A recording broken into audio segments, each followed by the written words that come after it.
신약성경 요한계시록 1장 8절 말씀, 하나님 말씀을 봉독합니다. 조용히 경청하시기 바랍니다.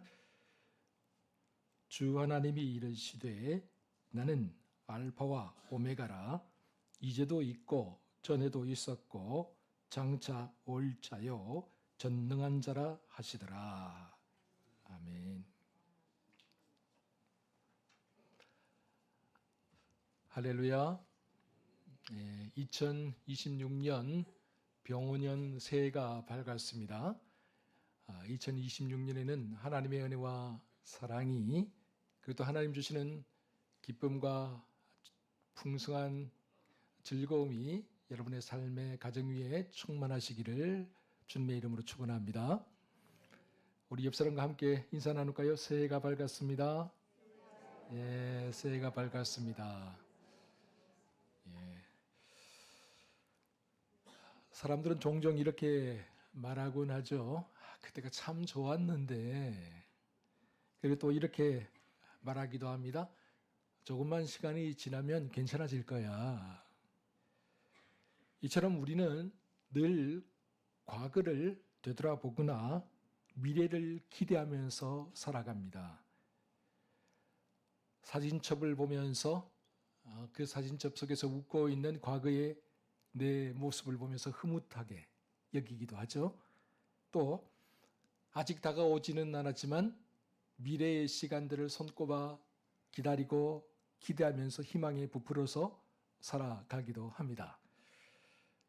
그러나 조금만 곰곰이 생각해 보면 우리가 살아가는 시간은 언제나 지금 현재입니다.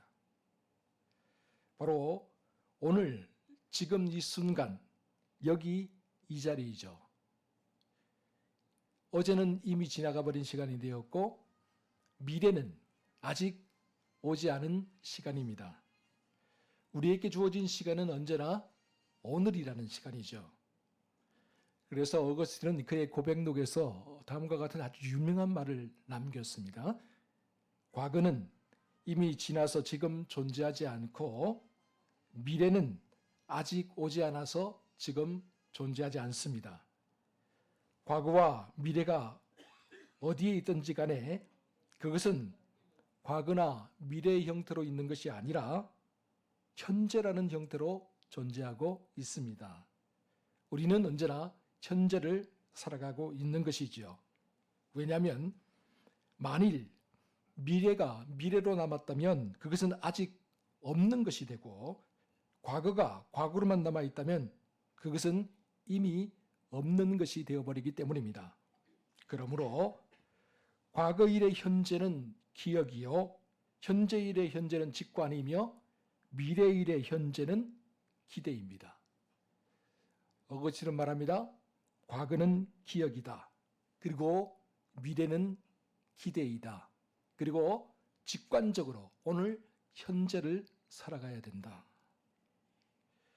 시계의 바늘은 끊임없이 움직이지만 하나님을 만나는 자리, 믿음이 작동하는 자리는 언제나 지금 여기입니다. 이제 본문 말씀을 살펴보도록 하겠습니다. 오늘 우리에게 주신 본문 말씀 요한계시록 1장 8절에서 하나님은 당신을 이렇게 소개하고 있죠. 우리 다 함께 8절 말씀을 읽어보도록 하겠습니다. 시작. 주 하나님이 이르시되 나는 알파와 오메가라, 이제도 있고 전에도 있었고 장차 올 자요 전능한 자라 하시더라. 아멘. 이 말씀을 공동 번역 성경으로 읽어보면 다음과 같이 되어 있습니다. 좀 더 쉽게 이해할 수 있는데요. 같이 한번 읽어보겠습니다. 시작. 지금도 계시고 전에도 계셨고 장차 오실 전능하신 주 하나님께서 나는 알파요 오메가다 하고 말씀하셨습니다. 아멘. 지금도 계시고 전에도 계셨고 장차 오실 전능하신 하나님. 여러분, 이 말씀은 단순한 시간을 의미하는 것이 아닙니다. 이것은 우리가 믿는 하나님이 어떤 분인가를 알려주고 있고 동시에 우리의 신앙이 어디에 발을 디디고 살아가야 하는가를 가르쳐 주고 있습니다. 이제 좀 더 구체적으로 이 말씀을 살펴보도록 하겠습니다. 첫째는 우리 신앙의 한 부분이 과거라는 사실입니다. 같이 한번 읽어보겠습니다. 시작. 우리 신앙의 한 부분은 과거입니다. 그래서 오늘 본문도 말하죠. 전에도 있었고. 맞습니다. 우리 신앙에는 반드시 과거가 있습니다. 과거가 없는 신앙, 과거에 대한 기억이 없는 신앙, 그 신앙은 어쩌면 뿌리 없는 나무와 같다고 할 수 있겠죠. 뿌리 없는 나무가 없듯이 과거가 없는 신앙도 있을 수 없습니다. 그래서 하나님은 먼저 이렇게 말씀하시는 거죠. 나는 과거에도 이전에도 분명히 있었다. 그렇습니다. 우리가 믿는 하나님은 태초부터 계셨습니다. 창세기 1장 1절은 이렇게 말씀하고 있습니다. 한번 읽어볼까요? 시작. 태초에 하나님이 천지를 창조하시니라. 아멘. 우리가 믿는 하나님은 창조주 하나님입니다. 이 세상 처음에 혼돈 위에 질서를 만드신 분, 만물이 시작될 때에 어둠 위에 빛을 비춰주신 분, 그리고 태초에 무에서 유를 창조하신 창조주 하나님, 우리가 믿는 하나님은 분명 창조주 하나님입니다. 그렇기 때문에 우리는 우연히 정말 말도 안 되는 확률에 의해서 이 땅에 태어난 존재가 아니라 하나님의 말씀과 하나님의 의지로 창조된 존재들입니다. 그래서 우리의 삶에 의미가 있는 것이고 방향이 있는 것이고 목적이 있는 것이지요. 그리고 창조주 하나님은 우리 인간들의 시간 속으로 더 깊이, 더 가까이 다가오셨죠. 2000년 전 베들레헴의 마구간, 높은 보좌가 아니라 낮고 천한 말구유로, 영광의 자리가 아니라 짐승들의 숨결이 남아있는 곳으로 친히 인간의 몸을 입고 낮고 천한 이곳까지 아기 예수께서 찾아오셨습니다.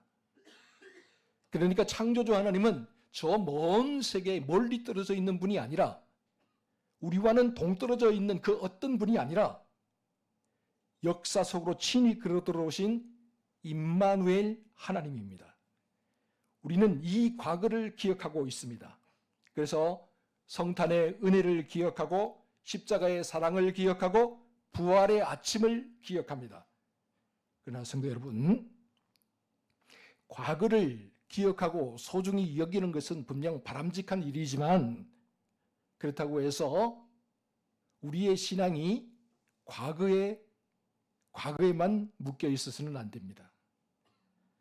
과거에 대한 기억은 우리 신앙의 토대이자 우리 신앙의 자양분은 되지만 그것이 곧 목적지가 되어서는 안 된다는 것이죠. 그러므로 과거의 신앙에 묶여 있거나 과거의 영광에 묶여 있어서는 안 됩니다. 과거는 과거일 뿐 이미 지나간 시간들입니다. 그것들이 우리의 발목을 잡게 하거나 그것들이 우리의 자랑거리가 될 수는 없습니다. 이제는 흘려보내야 합니다. 둘째로 우리 신앙의 또 다른 한 부분이 있지요. 그것은 바로 미래입니다. 같이 한번 읽어볼까요? 시작. 신앙의 또 다른, 맞습니다. 그래서 오늘 본문도 말하고 있죠. 장차 올 자요. 우리가 믿는 하나님은 과거에만 계시는 분이 아니라 저 옛날 창조 시대에만 있었던 분이 아니라 저 옛날 이스라엘 역사 속에서만 나오는 분이 아니라 분명 미래에도 계신 분입니다. 그렇기 때문에 하나님은 분명히 말씀하시죠. 내가 바로 장차 이 땅에 다시 찾아올 것이다. 여러분, 기독교 신앙은 그 어떤 순간에도 미래에 대한 희망, 기대를 버리지 않습니다. 우리의 역사는 우연히 끝나지 않습니다. 이 세상은 결코 공허함으로 함몰되지 않습니다. 너희가 본 그대로 내가 다시 올 것이다 약속해 주신 주님, 예수 그리스도는 미래의 어느 순간 반드시 우리를 찾아올 겁니다. 초림이 베들레헴 마구간의 겸손이었다면 재림은 온 세상 모든 나라 모든 민족 위에 임하게 될 영광이 될 것입니다.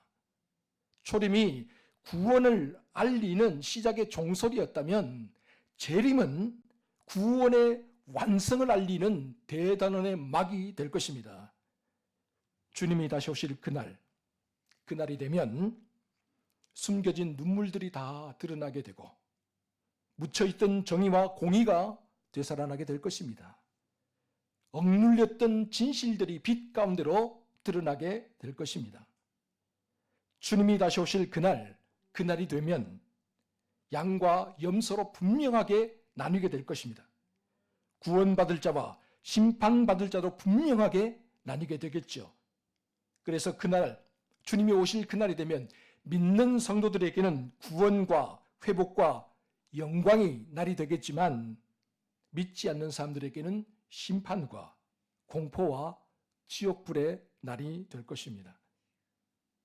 그러나 성도 여러분, 이처럼 미래에 대한 기대와 소망이 우리 신앙의 중요한 부분을 차지하고 있지만 그렇다고 해서 미래에 대한 기대와 소망이 우리 신앙의 전부가 될 수는 없습니다. 미래만 바라보고 나가는 신앙은 아편에 취한 신앙이 되고 싶고 오늘을 직시하지 않고 오늘을 회피하는 신앙이 되어버리기 쉽기 때문입니다. 1992년이죠. 10월 28일에 휴고가 일어난다고 온 세상을 떠들썩하게 만들었던 이장님 씨의 다미선교회 기억하십니까? 예, 한 5, 6년 동안 우리나라를 얼마나 떠들썩하게 만들었는지 모릅니다. 이제 92년이 되면 세상이 멸망할 거야. 휴거가 일어날 거야. 그래서 사람들이요 그곳에 몰려가서 직업도 내팽개치고 가정도 내팽개치고 여러분 사회적인 무리를 얼마나 크게 일으켰는지 모릅니다. 미래에 함몰되어 버린 신앙은 이처럼 많은 사람들에게 아픔과 상처를 주고 사회적인 무리를 일으키게 되는 것이죠. 미래의 신앙이 아편이나 도피처가 되어서는 절대 안 된다라는 것이죠. 마지막으로 세 번째입니다. 셋째는 우리 신앙의 가장 중요한 부분은 현재라는 사실이죠. 한번 같이 읽어봅니다. 시작.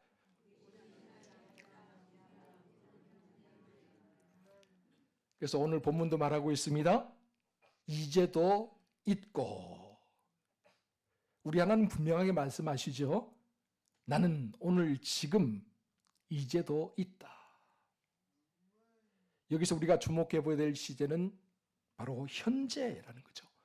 하나님은 과거에도 있었다라고 멈추지 않습니다. 미래에도 올 것이다 라고 거기에서 멈추지 않아요. 여러분, 우리 하나님의 시제는 언제나 현재형이라는 사실을 잊어서는 안 돼요. 하나님은 어제의 추억과 기억 속에 우리의 앨범 사진처럼 박제되어 있는 분이 아닙니다. 그런가 하면 하나님은 내일의 기대와 소망 속에 미래의 어느 지점에 불안스럽게 서 있는 그런 분도 아닙니다. 우리가 믿는 하나님은 항상 오늘도 우리를 향해 다가오는 분이죠. 그래서 하나님은 지금도 말씀하고 계시고 지금도 우리와 함께 하시는 임마누엘 하나님이십니다. 오늘의 하나님이십니다. 오늘의 하나님을 만나지 못하는 신앙은 아무리 오랜 시간 믿어왔다고 해도 항상 목마릅니다. 우리가 오늘 지금 여기에서 하나님을 만나지 못하면 과거에 묶여있는 신앙, 미래의 환상에 사로잡혀 있는 신앙이 되어버리죠. 하나님은 오늘 말씀으로 우리를 부르고 계시고 하나님은 오늘 성령으로 우리의 마음 문을 두드리고 계시며 하나님은 오늘 우리의 삶 한가운데로 찾아오셔서 내가 여기 있다라고 말씀해 주시는 분입니다. 그러므로 신앙은 언제나 오늘의 결단이 연속이어야 되고 오늘의 순종이어야 합니다. 언제나 오늘의 감격이어야 되고 오늘의 동행이어야 합니다. 왜냐하면 우리가 만나야 될 하나님은 언제나 오늘의 하나님, 지금 우리 곁으로 찾아오시는 하나님이시기 때문입니다. 어느 신학자가 이런 말을 했습니다. 우리는 하나님을 만나는 법을 배우는 것이 아니라 지금 현재 우리 곁에 찾아오신 하나님을 놓치지 않는 법을 배워야 한다. 우리는 자꾸 하나님을 만나게 해달라고 자꾸 말을 해요. 하나님 내 삶에 자꾸 찾아와 달라고 말을 해요. 그러네 사실 알고 보면요, 하나님은 이미 우리 곁에 와 계시죠. 근데 우리는 그 하나님을 스쳐 지나가듯이 놓쳐버릴 때가 너무나 많다라는 사실이죠. 하나님은 이미 우리 곁에 찾아오셨고 지금도 오고 계시며 우리의 삶 한복판에 우뚝 서 계신 임마누엘 하나님인데 자꾸만 우리는 엉뚱한 곳에서 엉뚱하게 하나님을 찾으려고 한다라는 사실이죠. 하나님이 안 계신 것이 아니라, 하나님이 역사하지 않는 것이 아니라 우리가 하나님을 스쳐 지나가 버리는 것입니다. 그래서 오늘 우리는 우리 곁에 찾아오신 하나님을 제대로 알지를 못합니다. 하나님의 말씀을 듣기는 들어도 깨닫지를 못하고 하나님을 보기는 보아도 제대로 알아보지를 못하는 거죠. 어느 성도의 이야기입니다. 그녀는 평소 신실하게 믿음 생활을 했습니다. 참 예배도 안 빠지고요, 봉사도 열심히 했죠. 그런데 어느 날 건강검진을 받으니까 췌장암 말기라는 소식을 듣게 되었습니다. 이 췌장암이라는 것이 소리 소문도 없이 아무런 증상도 없이 찾아오잖아요. 그리고 또 한 번 발견되면 참 고치기가 어려운 그런 병이죠. 그러자 그녀의 삶이 너무나 버거워졌고 그녀의 믿음이 흔들리기 시작했어요. 온 교회 성도들이 이 사실을 알고 그녀를 위해서 기도하기 시작했습니다. 그런데 교회에 나가서 성도들을 만나는 것이 너무나 큰 고역이에요. 위로하기 위해서 말을 하고 따뜻하게 하지만 그럴 때마다 너무나 큰 고역인 거예요. 어느 날 밤이었죠. 깊은 우울과 혼란 속에서 그녀가 혼자 욕실로 들어가 문을 잠궜습니다. 이대로 아무도 모르게 혼자 죽어도 좋겠다, 그런 생각이 들었어요. 정말 그녀가 욕조에다 물을 받고 그것을 실행하려고 했죠. 그런데 그녀가 욕조에 들어가는 순간 갑자기 예고 없이 어디선가 음성이 들려오기 시작합니다. 누군가가 그녀를 부르는 거예요. 처음에는 남편의 목소리인가 자녀들의 목소리인가 귀를 기울였는데 그렇지 않아요.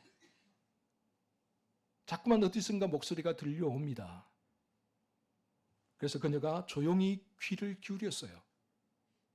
그랬더니 그 음성이 천천히, 아주 천천히 시편 23편을 낭독하는 거예요. 여호와는 나의 목자시니 내게 부족함이 없으리로다. 그가 나를 푸른 불밭에 누이시며 쉴 만한 물가로 인도하시는도다. 우리 함께 같이 읽어보도록 하겠습니다. 시작. 여호와는 나의 목자시니 내게 부족함이 없으리로다. 그가 나를 푸른 불밭에 누이시며 쉴 만한 물가로 인도하시는도다. 아멘. 그렇게 한참 동안 그 음성에 눈을 감고 귀를 기울이고 있었는데 어느 순간 그녀가 깨닫게 되었어요. 내가 혼자가 아니었구나. 하나님이 두 팔을 벌려 나를 안고 계셨구나. 근데 내가 나를 찾아오신 하나님을 이제까지 모르고 내 고민, 내 아픔에만 파묻혀서 살았구나. 하나님이 발이 그녀를 다독거리고 있다는 것을 알게 되었죠.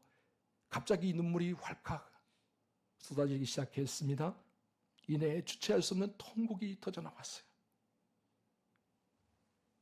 시편 23편의 그 음성은 하나님이 그녀를 변함없이 사랑하고 있다는 증거였던 것이죠. 그녀는 울고 또 울었습니다. 눈물 버벅이 된 채 이렇게 고백을 했죠. 주님 감사합니다. 주님 감사합니다. 나를 사랑하시는 주님의 그 크신 사랑을 이제야 알게 되었습니다.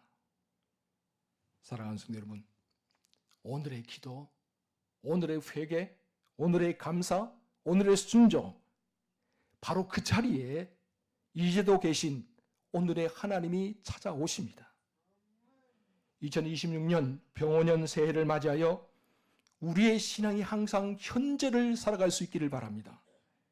과거에 찬란했던 영광과 추억, 과거의 아픔, 과거의 괴로움 다 버리고 미래에 찾아올 꿈과 소망, 또 미래에 이루어질 너무 허황된 비전, 그런 것들에 너무 사로잡혀 살지 말고 오늘 지금 여기 이 자리에 찾아오신 오늘의 하나님을 만나시기 바랍니다. 2026년 한 해 동안 오늘의 하나님과 동행하는 여러분 모두가 되시기 바랍니다. 오늘 지금 여기에서부터 주님을 향한 뜨거운 사랑과 열정, 하나님 나라를 향한 사모함과 충성됨으로 온전히 하나님을 기쁘시게 하고 하나님께 영광 돌리며 살아가는 저와 여러분 모두가 될 수 있기를 주의 이름으로 축원합니다. 기도하겠습니다.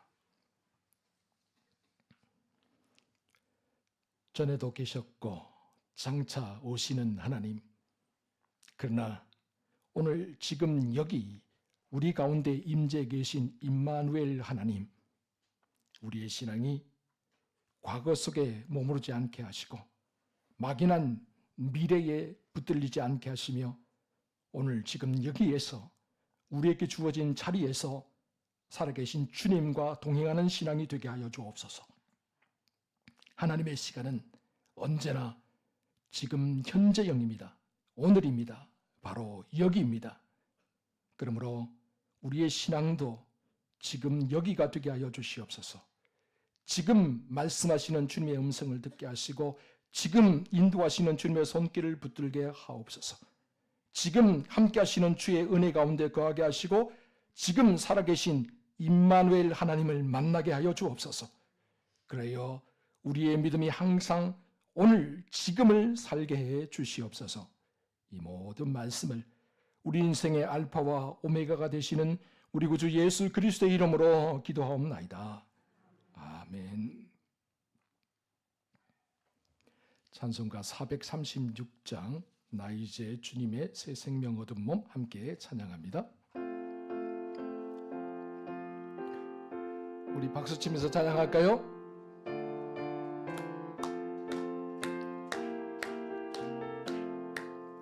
나 이제 주님의 새 생명 얻은 몸 옛것은 지나고 새 사람이로다.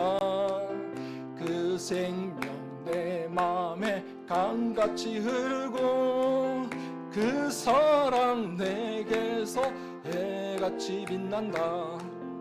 영생을 누리며 주 안에 살리라. 오늘도 내일도 주 함께 살리라.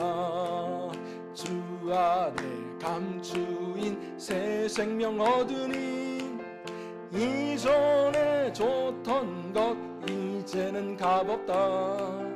하늘의 은혜와 평화를 맛보니 찬송과 기도로 주 함께 살리라. 영생을 누리며 주 안에 살리라. 오늘도 내일도 주 함께 살리라. 산천도 초목도 새 것이 되었고 죄인도 원수도 친구로 변한다.